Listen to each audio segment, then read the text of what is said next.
Buenos días. La lectura de la palabra de Dios es en Apocalipsis 2 y 3, los dos capítulos. El sermón va a ser de ese mensaje. Dice así la palabra de Dios. Escribe al ángel de la iglesia en Éfeso, el que tiene las 7 estrellas de su diestra, el que anda en medio de los 7 candeleros de oro, dice esto. Yo conozco tus obras y tu arduo trabajo y paciencia, y que no puedes soportar a los malos, y has probado a los que dicen ser apóstoles y no lo son, y los has hallado mentirosos. Y has sufrido y has tenido paciencia, y has trabajado arduamente por amor de mi nombre, y no has desmayado. Pero tengo contra ti que has dejado tu primer amor. Recuerda, por tanto, de dónde has caído y arrepiéntete, y haz las primeras obras, pues si no, vendré pronto a ti y quitaré tu candelero de su lugar si no te hubieras arrepentido. Pero tienes esto, que aborreces las obras de los nicolaítas, las cuales yo también aborrezco. El que tiene oído, oiga lo que dice el Espíritu, lo que el Espíritu dice a las iglesias. Al que venciere, le daré a comer del árbol de la vida, el cual está en medio del paraíso de Dios. Y escribe al ángel de la iglesia en Esmirna, el primero y el postrero, el que estuvo muerto y vivió, dice esto. Yo conozco tus obras, y tu tribulación, y tu pobreza, pero tú eres rico, y la blasfemia de los que dicen ser judíos, y no lo son, sino sinagoga de Satanás. No temas en nada lo que vas a padecer. He aquí, el diablo echará a algunos de vosotros en la cárcel para que seáis probados, y tendréis tribulación por 10 días. Sé fiel hasta la muerte, y yo te daré la corona de la vida. El que tiene oído, oiga lo que el Espíritu dice a las iglesias. El que venciere no sufrirá daño de la segunda muerte. Y escribe al ángel de la iglesia en Pérgamo, el que tiene la espada aguda de 2 filos, dice esto. Yo conozco tus obras. ¿Y dónde moras? ¿Dónde está el trono de Satanás? ¿Dónde está el trono de Satanás? Pero retienes mi nombre y no has negado mi fe, ni aun en los días en que Antipas, mi testigo fiel, fue muerto entre vosotros, donde mora Satanás. Pero tengo unas pocas cosas contra ti, que tienes ahí a los que retienen la doctrina de Balaam, que enseña a Balac a poner tropiezo entre los hijos de Israel, a comer cosas sacrificadas a los ídolos y a cometer fornicación. Y también tienes a los que retienen la doctrina de los nicolaítas, la que yo aborrezco. Por tanto, arrepiéntete, pues si no, vendré a ti pronto y pelearé contra ellos con la espada de mi boca. El que tiene oído, oiga lo que el Espíritu dice a las iglesias. Al que venciere, daré a comer del maná escondido y le daré una piedrecita blanca, y en la piedrecita escrito un nombre nuevo, el cual ninguno conoce sino aquel que lo recibe. Y escribe al ángel de la iglesia en Tiatira, el Hijo de Dios, el que tiene ojos como llama de fuego y pies semejantes al bronce bruñido, dice esto. Yo conozco tus obras, y amor, y fe, y servicio, y tu paciencia, y que tus obras postreras son más que las primeras. Pero tengo unas pocas cosas contra ti, que toleras que esa mujer Jezabel, que se dice profetisa, enseñe y seduzca a mis siervos a fornicar y a comer cosas sacrificadas a los ídolos. Y le he dado tiempo para que se arrepienta, pero no quiere arrepentirse de su fornicación. He aquí, yo la arrojo en cama y en gran tribulación a los que con ella adulteran, si no se arrepienten de las obras de ella. Y a sus hijos heriré de muerte, y todas las iglesias sabrán que yo soy el que escudriña la mente y el corazón, y os daré a cada uno según vuestras obras. Pero a vosotros y a los demás que están en Tiatira, a cuantos no tienen esa doctrina y no han conocido lo que ellos llaman profundidades de Satanás, yo os digo, no os impondré otra carga, pero lo que tenéis, retenedlo hasta que yo venga. Al que venciere y guardare mis obras hasta el fin, yo le daré autoridad sobre las naciones y las regirá con vara de hierro, y serán quebradas como vaso de alfarero, como yo también la he recibido de mi Padre. Y le daré la estrella de la mañana. El que tiene oído, oiga lo que el Espíritu dice a las iglesias. Escribe al ángel de la iglesia en Sardis, el que tiene los 7 espíritus de Dios y las 7 estrellas, dice esto. Yo conozco tus obras, que tienes nombre de que vives y estás muerto. Sé vigilante y afirma las otras cosas que están para morir, porque no he hallado tus obras perfectas delante de Dios. Acuérdate, pues, de lo que has recibido y oído, y guárdalo y arrepiéntete. Pues si no velas, vendré sobre ti como ladrón, y no sabrás a qué hora vendré sobre ti. Pero tienes unas pocas personas en Sardis que no han manchado sus vestiduras y andarán conmigo en vestiduras blancas porque son dignas. El que venciere será vestido de vestiduras blancas y no borraré su nombre del libro de la vida y confesaré su nombre, delante de mi Padre y delante de sus ángeles. El que tiene oído, oiga lo que el Espíritu dice a las iglesias. Escribe al ángel de la iglesia en Filadelfia: esto dice el santo, el verdadero, el que tiene la llave de David, el que abre y ninguno cierra, y cierra y ninguno abre. Yo conozco tus obras. He aquí he puesto delante de ti una puerta abierta, la cual nadie puede cerrar, porque aunque tienes poca fuerza, has guardado mi palabra y no has negado mi nombre. He aquí, yo entrego de la sinagoga de Satanás a los que dicen ser judíos y no lo son, sino que mienten.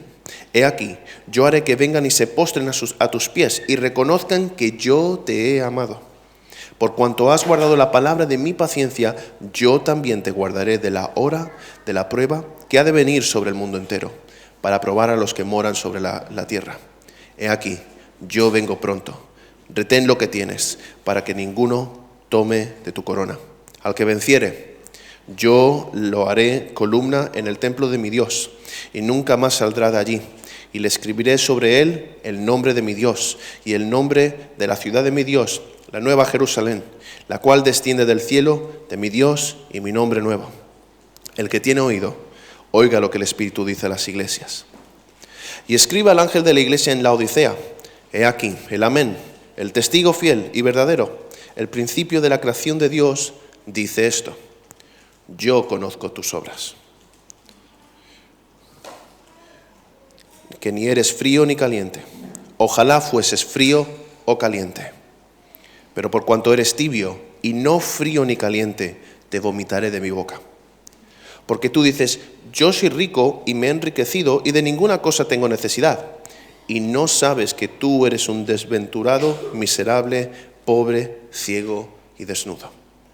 Por tanto, yo te aconsejo que de mí compres oro refinado en fuego para que seas rico, y vestiduras blancas para vestirte, y que no se descubra la vergüenza de tu desnudez. Y unge tus ojos con colirio para que veas. Yo reprendo y castigo a todos los que amo.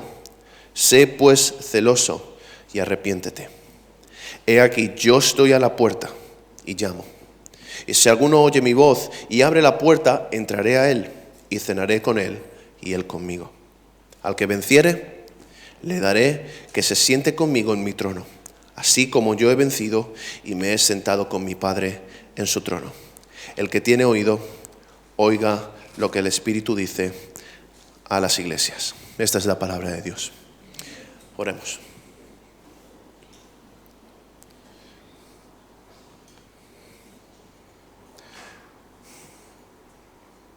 Amado Dios, tu palabra es la última realidad y verdad a la que nos aferramos, Señor. Nada puede escaparse de tu control soberano. Nada hay en nuestros corazones que podamos esconder, que tu luz no pueda encontrar, Señor. Tú eres un Dios de juicio que trae juicio para con el que se revela contra ti, oh Dios justo. Y a la misma vez, y sin contradecirse, tú eres el Dios de misericordia y esperanza, con las promesas que tenemos en tu palabra y en específico en estos pasajes, Señor. Señor, perdona nuestros pecados y ayúdanos a soltar todo pecado para aferrarnos a ti, movido por quien tú eres, Señor. Porque eres mejor que cualquier cosa que el mundo pueda ofrecernos. Señor, danos oídos para poder escuchar tu palabra y enfocar nuestra mente, nuestro corazón, nuestras emociones, nuestra atención a escuchar tu palabra, tu voz. Guía las palabras de Fran en la presentación de tu palabra ahora, Señor. Oh Dios Padre, sea la gloria a ti solamente. Gracias, Dios, por el sacrificio de Jesús, por nosotros en la cruz. Gracias, Padre, por enviar a Jesús. Y gracias por el Espíritu Santo, por tenerlo como nuestro Consolador. Oramos a ti en el nombre de Cristo. Amén. Muy bien. ¿Se me escucha? Sí, ¿verdad? Muchísima información sobre unas iglesias. Ayuda. ¿Me escucháis? ¿Cambio de micrófono? ¿Cambio de micrófono? Sí, ¿no?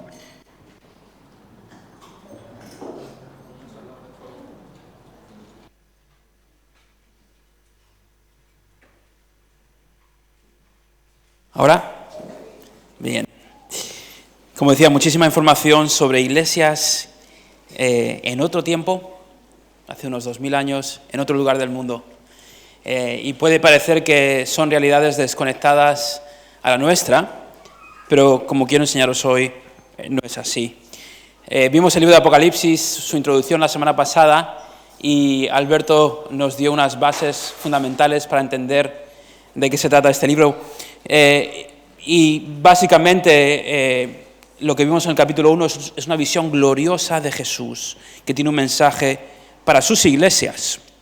Ahora, después de cuando lees Apocalipsis, a lo mejor puedes llegar a pensar que suena a ciencia ficción o a superstición religiosa, pero no es así.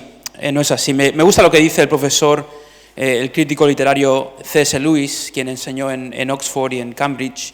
Y él decía que el cristianismo está de acuerdo en que este mundo está en guerra, una rebelión, y que estamos viviendo en una parte del universo ocupada por los rebeldes, un territorio ocupado por el enemigo. Eso es lo que es este mundo. El cristianismo es la historia de cómo llegó aquí el verdadero rey, disfrazado, si queréis, y nos convocó a todos para tomar parte en una gran campaña de sabotaje. Cuando acudís a la iglesia estáis en realidad escuchando la secreta telegrafía de nuestros amigos. Precisamente por eso el enemigo está tan ansioso por impedirnos acudir. Lo hace aprovechándose de nuestra vanidad, de nuestra pereza y de nuestro esnovismo. Sé que alguno me preguntaría, ¿de verdad te propones, en la época en que estamos, reintroducir a nuestro viejo amigo el demonio, con sus pezuñas y sus cuernos? Bueno, dice Luis, no sé qué tiene que ver con ello la época en la que estamos, y no soy partidario de los cuernos y las pezuñas, pero en otros aspectos mi respuesta es sí. No pretendo saber nada acerca de su apariencia personal, y si alguien quiere conocerlo mejor, yo le diría, no te preocupes, si de verdad lo quieres, lo harás. Pero si te gustará o no, esa es otra cuestión. Y yo estoy de acuerdo con C.S. Lewis, que el tema de la guerra espiritual, del demonio, del enemigo, es algo que se aplica a cada edad, a cada momento de la historia humana. Y realmente lo que nos revela las Escrituras son las realidades no vistas o realidades que no se quieren ver. En Apocalipsis veremos la gloriosa revelación de Jesucristo.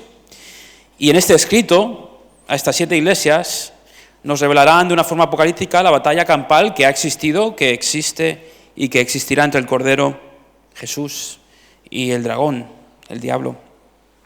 Entonces, no percibas estas cartas como de nuevo ciencia ficción o como misticismo religioso. Son cartas que se aplican a nosotros con una estructura bastante sencilla, porque sé que hemos escuchado muchas cosas en estos 2 capítulos, pero os pongo un poco lo que yo creo que puede ser una forma de estructurar el texto, si lo puedes poner ahí en la pantalla. Básicamente las cartas, aunque tienen matices y algunas diferencias, incluyen una salutación, un diagnóstico de cada una de las iglesias, una exhortación y luego promesas. Y el argumento creo que es que Jesús tiene promesas eternas para aquellos que vencen. Y quiero definiros un poco más a lo largo del sermón, porque sé que ahora mismo esa frase tal vez es difícil de aplicar. Pero primeramente dejarme hablar un poco de las cartas, explicarlas y luego las intentaré aplicar, ¿vale? Lo que tienen todas las cartas son pues un remitente común, que es Jesús. Al inicio de cada una de las cartas vemos un mensaje de parte de alguien muy importante. Si os acordáis de la semana pasada, la visión de Juan sobre la visión que tiene de Jesús, pues hay aspectos de Jesús como, por ejemplo, tenía en su diestra 7 estrellas, de su boca salía una espada aguda de 2 filos, y nos da esta visión que luego introduce cada una de las cartas. En Éfeso, por ejemplo, de nuevo vemos a alguien que tiene a los pastores, esa es mi interpretación de ángel, y no solamente la mía, sino de muchos teólogos, cuando en el versículo 1 dice, del capítulo 2, el que tiene las 7 estrellas en su diestra, el que anda en medio de los 7 candeleros de oro, dice, las primeras palabras, dice, escribe al ángel de la iglesia en Éfeso. En el versículo 8 del capítulo 2, escribe al ángel de la iglesia en Esmirna. Jesús está escribiendo a ángeles de cada iglesia y muchos teólogos creen que se refiere a el pastor de la iglesia. Entonces, vemos luego en Esmirna que este Jesús, el que tiene a los pastores en su mano, el que está en medio de las iglesias, es el primero y el último. Él ha resucitado de los muertos. A Pérgamo, Pérgamo dice que en el versículo 12, el que tiene la espada aguda de 2 filos. Teatira, el Hijo de Dios, con ojos como llama de fuego, con pies semejantes al bronce bruñido. Sardis tiene los 7 espíritus de Dios, tiene las 7 estrellas. Filadelfia, santo, verdadero, el que tiene la llave de David. Laodicea, el amén, testigo fiel y verdadero, el principio de la creación de Dios. Entonces, Jesús se está introduciendo a cada una de estas iglesias tal y como fue revelado en el capítulo 1. Y yo creo que el propósito es demostrar a estas iglesias que el que escribe tiene autoridad, que el que escribe es Jesús.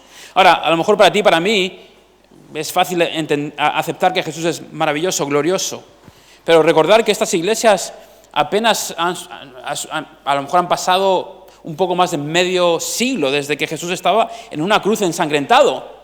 Imaginaros el impacto que esta visión de alguien que estaba crucificado ahora en este estado glorioso, imaginaros cómo eso captaba la atención de las iglesias en Asia Menor.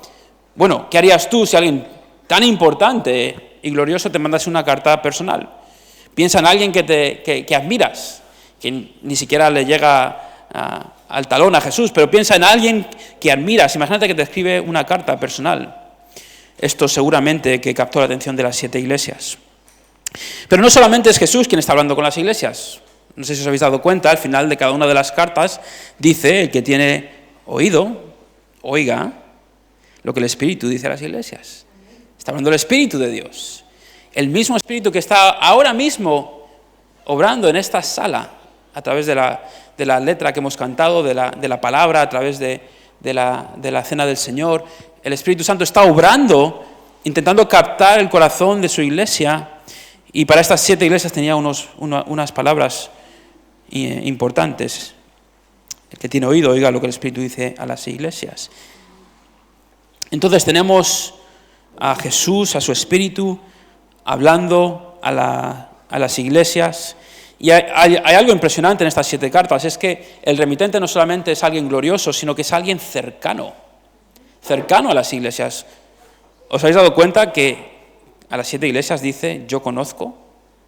Fijaros, en el versículo 2 del capítulo 2, en el versículo 9 del capítulo 2, en el versículo 13 del capítulo 2, en el versículo 19, en el capítulo 3 lo vemos en el versículo 1, y etcétera. Jesús es alguien glorioso, pero también es alguien cercano a las iglesias, conoce a las iglesias. Esta realidad es asombrosa.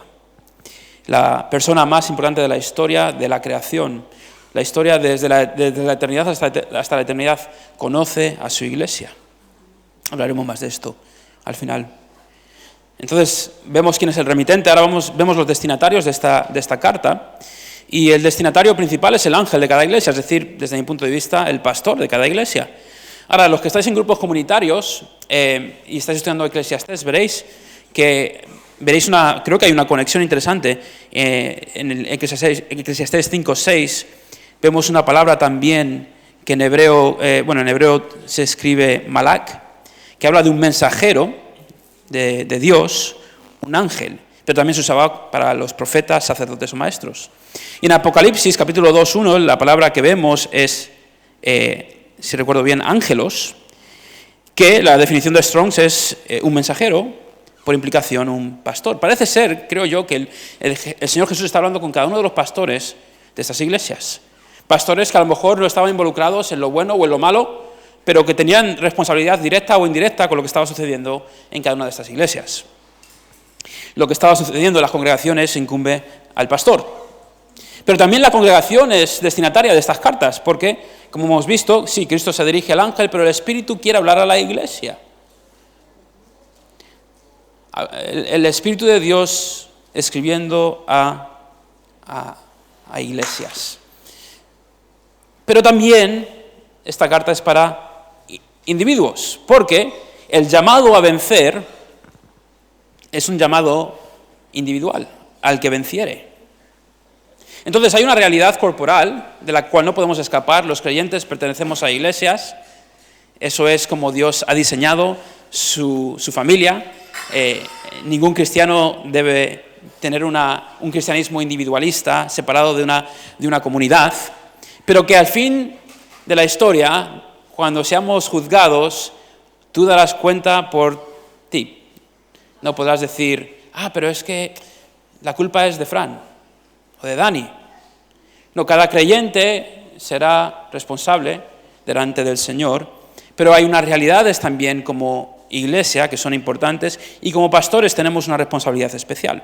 Entonces, el que escribe la carta es glorioso, es el Señor, su Espíritu. Quien recibe la carta son iglesias y el mensaje es diferente para cada iglesia, pero no tan diferente porque el fondo es prácticamente idéntico. Algunos de los mensajes son de naturaleza exhortativa, llamando al arrepentimiento. Algunas son de enhorabuena, pero el llamado final es el mismo para todas las iglesias. Fijaros en el versículo 7 del capítulo 2, al que venciere. Versículo 11, el que venciere. Y así podríamos seguir. Ahora, vencer para cada iglesia era algo diferente, porque las pruebas, las realidades, las dificultades que cada iglesia afrontaba eran un poco diferentes. Por ejemplo, vencer para Éfeso creo que era recuperar el amor, volver al principio. Si no, literalmente, creo que se iban a quedar sin iglesia. Para Esmirna era ser fiel hasta la muerte a pesar de la tribulación. Para Pérgamo y Tiatira era purificar a la iglesia en el ámbito de la doctrina y de la fornicación espiritual. Para Sardis era ser vigilantes, afirmar, guardar. Para Filadelfia era retener lo que ya tenían. Para la Odisea era comprar verdadera riqueza y sanar su ceguera. Cada iglesia con retos particulares. Y esa sigue siendo la realidad en el presente. La iglesia en Irán va a tener que permanecer en medio de dificultad, tremenda dificultad. La iglesia en España vamos a tener que ser fieles a pesar de lo cómodos que estamos. Vamos a tener que invertir en oro verdadero y no en el materialismo, ¿no? En la comodidad, en el sueño español. Para la iglesia a lo mejor en otro lugar del mundo, Marruecos, en Latinoamérica, en donde sea, los retos son diferentes, pero el llamado es el mismo. Vencer. Y de nuevo, vencer quiere decir algo diferente, pero no del todo para cada una de las iglesias. Las iglesias de nuevo tenían luchas reales y tal vez era más fácil dejar las cosas como estaban. Si Jesús viene pronto, bueno, pues ya está, ¿no? Dejemos las cosas como están, ¿no? Esto es como cuando yo era estudiante, aunque sigo siéndolo, estoy terminando ya el máster por fin. Yo era de los que sabía lo que sabía y que saliese la nota que saliese, ya está. No me estresaba mucho. Y a lo mejor estas iglesias tenían la misma postura de decir, bueno, Jesús viene pronto, cerremos los ojos, agachemos las cabezas y esperemos a que Él venga. No vamos a prestar atención a estas cosas, pero Jesús los está llamando, en medio de la realidad de su segunda venida, a corregir lo que habría que corregir, a no seguir obrando sin corazón, a no sucumbir ante la tribulación, a no tolerar mala doctrina que lleva a infidelidad espiritual. Tenían que excomunicar a Jezabel, descuidar las cosas que faltaban por afirmar, retener lo que tenían, reconocer la dependencia en el Señor huyendo de la autosuficiencia. Entonces, son llamados a vencer. Pero son llamados a vencer además ante la asombrosa realidad de promesas eternas que eran mejores que los pecados o los patrones presentes. No sé si habéis visto las promesas, pero las promesas son asombrosas. Por ejemplo, para la iglesia en Éfeso era derecho a participar del nuevo Edén. Para Esmirna era la corona de la vida. Sobrevivir la segunda muerte, es decir, la muerte eterna, la que realmente es irreversible. Para Pérgamo era verdadera comida y verdadera intimidad, que se contrasta con la mala comida sacrificada a los ídolos y a la falsa intimidad fornicaria. Es decir, lo que el diablo te ofrecía o lo que el momento te ofrecía era una versión barata de la intimidad que vamos a tener con el Señor eternamente. Tiatira, compartir el reino de Cristo. Sardis, vestiduras blancas. Seguridad eterna. Nombre escrito perpetuamente en el libro de la vida. Filadelfia, un lugar en la mejor ciudad de la historia, la ciudad de Dios. La Odisea, un lugar en el trono de Cristo. Entonces, contrastas las pruebas, la comodidad que habría en simplemente remar a favor de la corriente y no en contra de la corriente, la comodidad de no corregir lo deficiente, a la luz de las promesas eternas para aquellos que vencen. Realmente era una victoria por goleada. Yo quiero estas promesas eternas. No quiero no corregir lo deficiente por estar cómodo. Quiero ser fiel a aquel que ha sido fiel por mí. Las promesas que el Señor hace son mayores que las dificultades. Entonces, lo que tenemos básicamente son cartas escritas a iglesias reales en un momento de la historia real, en un lugar del mundo real, cartas que exhortaban ante la venida de Cristo, exhortaban a las iglesias a vencer, a no ceder, a permanecer fieles a aquel que los salvó, aquel que dio su vida por sus pecados.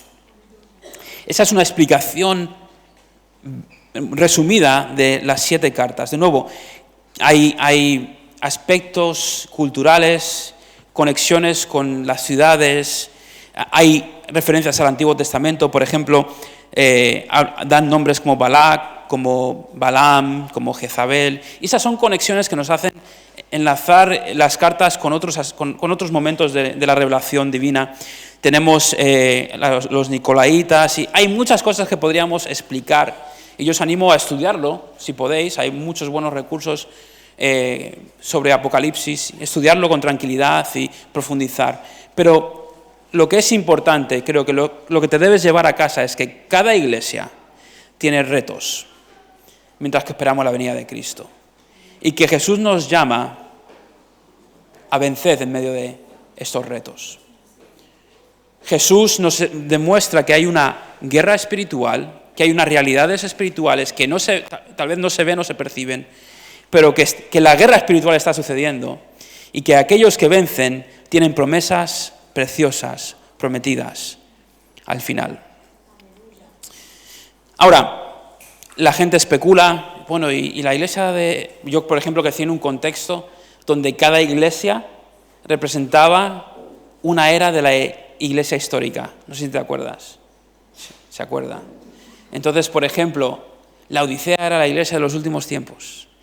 Y Filadelfia era la cumbre del movimiento fundamentalista en Estados Unidos, cuando la gente se peinaba hacia el lado y solamente se usaban los pianos. Esa era la cumbre de la iglesia.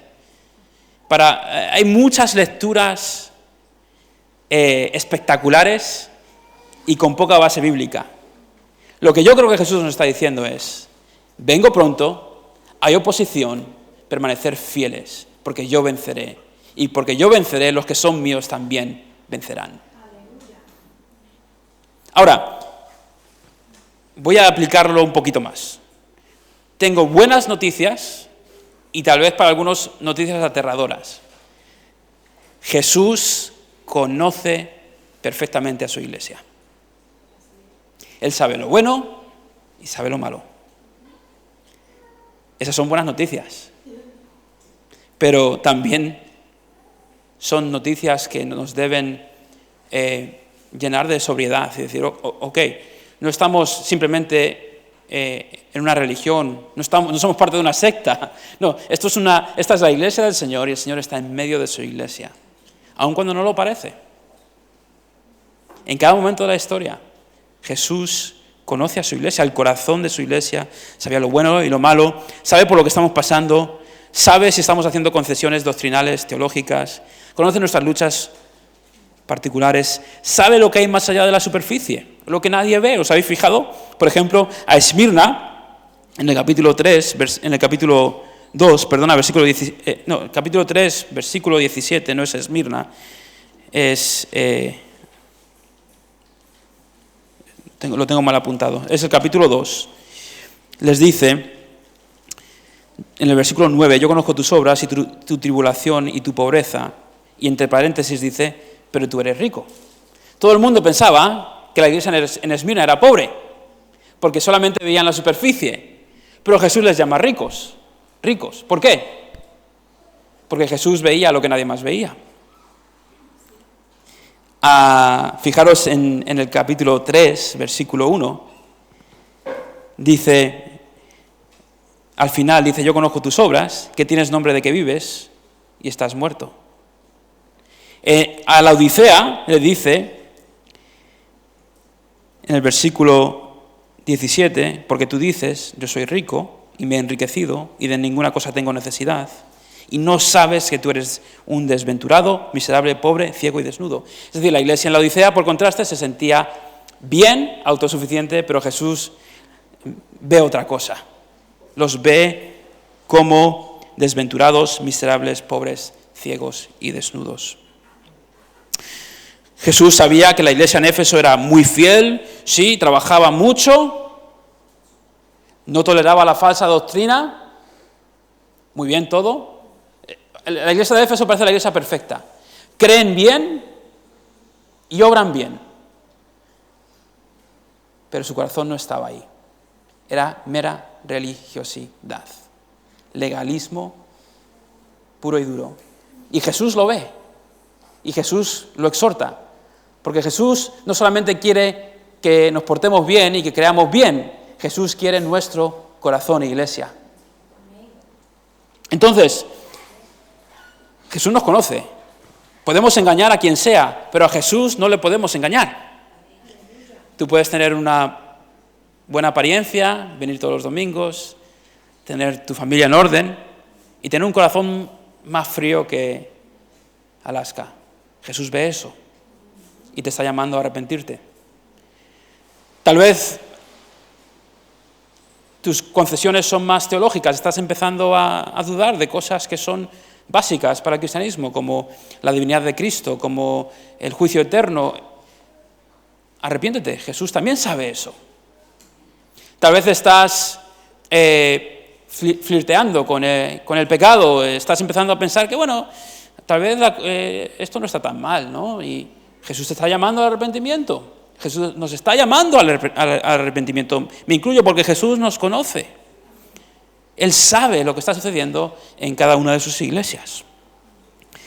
¿Somos conscientes de cuánto nos conoce? ¿Qué diría Jesús sobre nuestra iglesia? Piensa en la visión del capítulo 1 y su aplicación en los capítulos 2 y 3. La iglesia está en la mano de Jesús. Somos de Él. Jesús camina entre nosotros. Está vivo. Está verdaderamente entre nosotros. Tiene ojos como llama de fuego. Yo creo que lo ve absolutamente todo. Tiene potestad para abrir y cerrar. Tiene el control de todo. Y esta realidad influye como esperamos mientras que Jesús vuelve. Es decir, estamos en la misma situación que la iglesia de Éfeso, de Pérgamo, etc., esperando a que Jesús vuelva. ¿Y cómo vamos a esperar? ¿Cómo vamos a servir? ¿Cómo vamos a sufrir? ¿Cómo vamos a luchar con el pecado en nuestra vida personal? Os digo lo que nos pasa, o por lo menos lo que me pasa a mi iglesia. Las situaciones del día a día se convierten en muy grandes. Y Jesús se convierte en alguien muy pequeñito. Y lo que vemos en Apocalipsis 2 y 3 es que Jesús es muy grande y que las realidades son pasajeras. Y eso nos debe animar a esperar al Señor, a su venida, como vencedores, fieles a Él, hasta que Él vuelva. Que Jesús sea muy grande en nuestra iglesia. Que Jesús sea muy grande en nuestras vidas. La iglesia del Señor sabe que los tiempos van a ser difíciles hasta que el Señor vuelva, de una manera o de otra. Pero Jesús está. Va a volver y ya está entre nosotros. Y eso nos anima en esta realidad muchas veces olvidada o no vista. Mientras que viene, segunda aplicación, Jesús quiere una iglesia victoriosa. Es interesante que Jesús no está pidiendo resultados.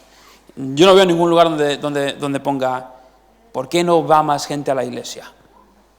¿Por qué vuestros presupuestos anuales no son más gordos? ¿Por qué no hay más conversiones y bautismos? ¿Por qué no ponéis mejores instrumentalistas? ¿Por qué no? Jesús no está diciendo nada de eso. Jesús está pidiendo el corazón a Éfeso, fidelidad ante la tribulación a Esmirna, pureza a Pérgamo y Teatira, vigilancia a Sardis, perseverancia en lo bueno a Filadelfia, inversión en lo que verdaderamente tiene valor a la Odisea. Irónicamente, o no irónicamente, como debiésemos esperar, lo que Jesús nos pide, Jesús ya nos ha dado.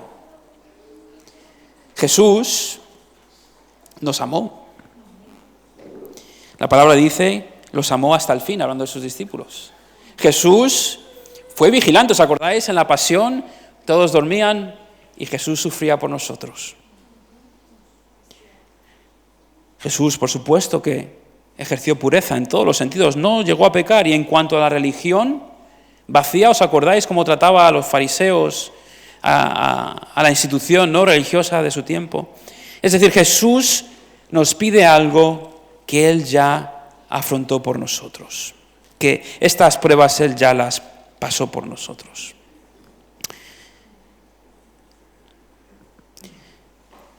Así somos victoriosos,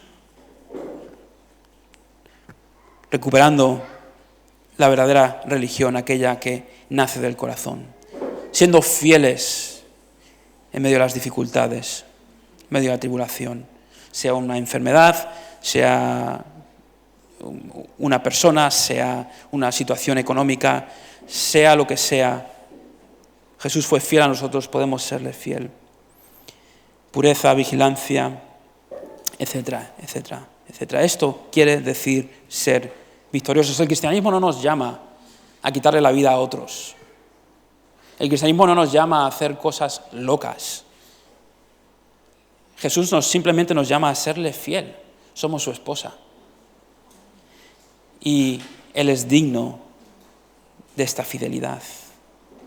Porque Jesús es un Señor glorioso, victorioso, porque está entre nosotros. Nosotros también podemos ser una iglesia victoriosa. Y lo último que os diría, además de que Jesús está entre nosotros y de que Jesús quiere una iglesia victoriosa, es que Jesús tiene lo que Jesús tiene para los que vencen es supremamente mayor y mejor que el fácil compromiso presente. Piensa en la iglesia de Éfeso, una vida hipócrita o derecho a participar del nuevo Edén. Piensa en Esmirna, un pequeño alivio temporal, 10 días, por negar la fe, o corona de la vida, sobrevivir la segunda muerte. Pérgamo, verdadera comida y verdadera intimidad. Me encanta, no sé si os habéis dado cuenta que en Pérgamo les dice algo que parece extraño. Dice, al que venciere daré a comer del maná escondido y le daré una piedrecita blanca. Y en la piedrecita escrito un nombre nuevo. La iglesia en Pérgamo estaba tonteando con la idolatría y la fornicación espiritual. ¿Y qué está diciendo Jesús? Yo tengo una intimidad y una comida mejor que la que te puede dar Balac, Satanás o quien fuese, Balaam, la persona que fuese. Lo que Jesús nos ofrece es la mejor versión de lo que estás anhelando. Esta intimidad, esta provisión, mejores promesas que el compromiso presente. ¿Te atira compartir con Jezabel o compartir en el reino de Cristo? Tú escoges. Sardis, delantales hechos con hojas de higuera o vestiduras blancas. Seguridad eterna. Filadelfia, abandonar en el camino a la mejor ciudad del mundo o perseverancia para hallar un lugar en esta ciudad, la mejor ciudad de la historia, la ciudad de Dios. La Odisea, tu propio trono o un lugar en el trono de Cristo. Básicamente lo que Jesús está diciendo es, ¿qué quieres? ¿Un poco de placer presente o promesas eternas? Y esto se aplica a nuestro día a día. Cada día tenemos esta elección.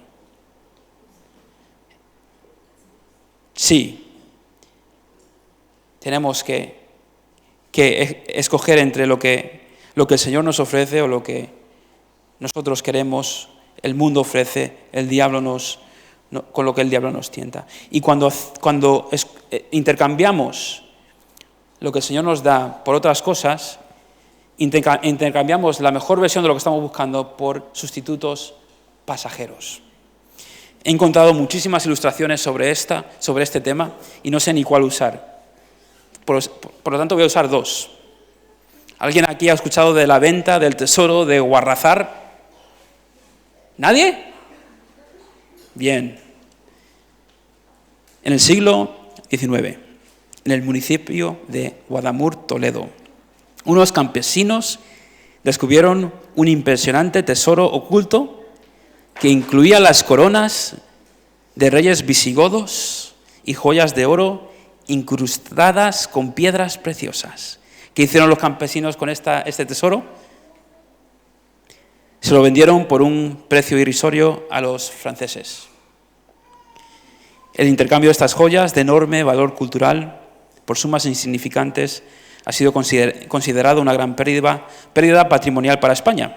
Esta historia refleja cómo, por desconocimiento o necesidad, objetos de gran valor histórico han sido tratados como algo sin importancia en su momento. Tenemos a muchos estadounidenses en esta sala. ¿Sabéis cuánto costó Alaska en el año 1867? Elizabeth, ¿lo sabes? $7,2 millones.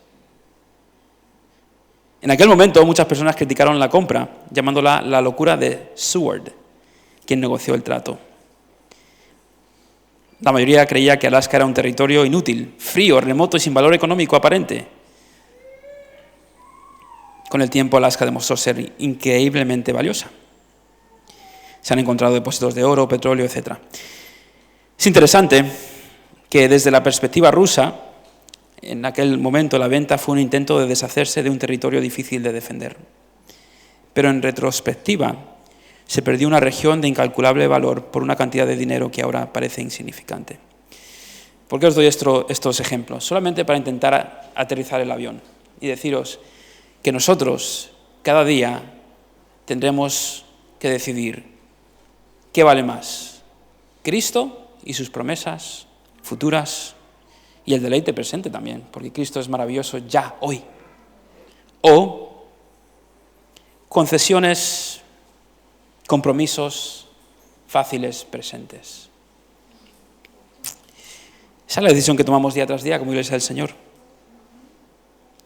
Sí, es más fácil dejar de predicar el Evangelio o no hablar de ciertos aspectos del Evangelio. Es más fácil ignorar cosas que tienen que ser corregidas. Es más fácil la religión y el nominalismo sin corazón. Sí, pero Jesús quiere que venzamos.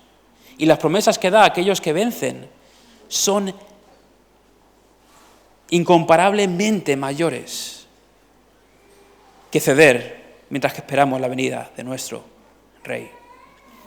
Entonces, en el resto de los capítulos vamos a ver la victoria del Rey, la victoria del Cordero. Pero recordemos que mientras que esperamos esa victoria final, somos llamados a vencer en la espera. Padres, hoy vamos a orar por vuestros hijos. Esto se aplica a vosotros también.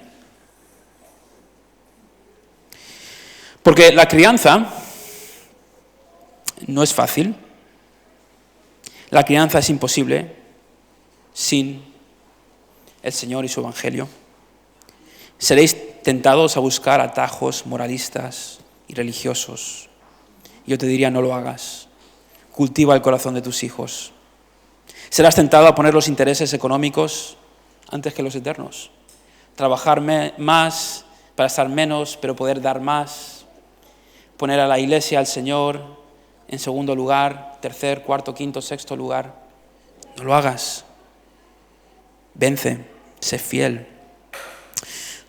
No es fácil criar a nuestros hijos en un mundo donde hay sinnúmero de falsos dioses, ídolos, enseñanzas. Examina y desecha todo lo que no se someta a la doctrina de Cristo. Va a haber momentos en los que vas a querer tirar la toalla, desanimado, porque tal vez no ves en tus hijos lo que te gustaría ver. No temas. Es fácil empezar bien, pero te animo, retén lo que tienes, Jesús viene pronto. Hay un premio al final. Aquí también hay hijos. Jeremy. Están mis hijos por aquí. Sergio. Dani. Muchos tenemos aquí a nuestros padres. Vuestros padres no son perfectos. No os podrán guiar perfectamente. Ellos no son vuestros salvadores. Jesús es el Salvador. Ellos lo intentan y hacen lo que pueden y debes estar agradecido por ello. Pero las buenas noticias de todo lo que he dicho es que hay un Dios, hombre, que está entre nosotros, que nos conoce perfectamente, que murió pero ahora vive, que es santo y verdadero. Tiene la llave de David, puede abrir y cerrar puertas que nadie puede cerrar o abrir. Se llama Jesús. Él nos amó, nos lavó con su preciosa sangre de nuestros pecados. El Salvador de vuestros padres y madres también puede ser vuestro Salvador. Podría seguir y seguir y seguir aplicando el sermón a cada uno de nosotros. Y estos capítulos pueden parecer agobiantes o abrumadores, porque dices, wow, yo pensaba que creíamos en el Evangelio de la gracia. Y aquí estoy siendo llamado a corregir cosas, a esforzarme. Hermanos, eso es gracia. Eso es gracia viva, gracia que transforma, gracia que nos llama a una victoria que no hemos conseguido nosotros. Harás las primeras obras, serás fiel hasta la muerte, serás vigilante. El Señor demanda de nosotros estas cosas, pero lo sorprendente es que Él no nos dice hazlo, sino que está en medio de nosotros. Nos invita a esta intimidad. Lo habéis visto, ¿no? Famosos versículos. Y aquí yo estoy a la puerta y llamo. Quiere intimidad con nosotros. Que el Señor nos ayude en su gracia a llevar a cabo estas cosas para poder también un día disfrutar de las promesas eternas que Él ha comprado con su sangre preciosa. Si no eres creyente, si no entiendes lo que he intentado explicar, podemos hablar contigo después de la reunión. No hay ninguna pregunta que no queramos contestar. Para la iglesia, ahora que vamos a tomar de la cena del Señor, recordemos que aquel glorioso Cristo que estuvo en una cruz ensangrentado, ahora está vivo y nos hace grandes promesas. Venzamos por la gracia del Señor. El que tiene oído, oiga lo que el Espíritu dice a las iglesias. Padre, gracias por tu palabra. Yo te pido que nos ayudes a entender que nosotros también estamos en un momento real de la historia donde Jesús sigue rigiendo, Jesús sigue presente y Jesús nos sigue anhelando y llamando a esta fidelidad, intimidad, a esta perseverancia, vigilancia hasta que Él vuelva. Que seamos una iglesia vigilante, que examinemos cada uno aquello que tiene que ser desechado, aquello que tiene que ser retenido. que veamos las promesas que son mucho más valiosas que las concesiones, y que no hagamos malos intercambios como vimos en las ilustraciones, Señor, ilustraciones que parecen sencillas o graciosas, pero que hablan a nuestra realidad diaria. Tenemos cada día esa elección: fidelidad a Cristo o abandonar, o escoger lo más fácil que puedes parecer, el seguir la corriente, el no afrontar cosas que hay que cambiar, el separar nuestras emociones, nuestro corazón de nuestra fe, el tolerar falsas enseñanzas. Ayúdanos, Señor, a vencer, porque si tú nos ayudas, iremos a uno de los dos extremos, Señor. Nos convertiremos o en una iglesia muy, muy religiosa, pero sin fondo, en una iglesia muy liberal, sin fondo también, Señor. Guárdanos en el Evangelio. Agradecemos tu invitación, Señor. Abrimos nuestra puerta, Señor, como pastor, Señor, como miembro, como creyente. Te digo, Señor, esta es tu iglesia. Haz lo que quieras con nosotros. Como un miembro más, te doy gracias por la invitación a la ciudad eterna, por la invitación a ser parte de tu reino, por haberme amado y haber dado tu sangre por mis pecados. Ayúdame, Señor, ayúdanos, Señor. Es tu iglesia. Nos postramos, te adoramos, y ayúdanos a hacerlo en el día a día también, Señor. En lo más práctico, ayúdanos a vencer. En tu nombre, Jesús, oramos a ti, Padre Celestial. Amén.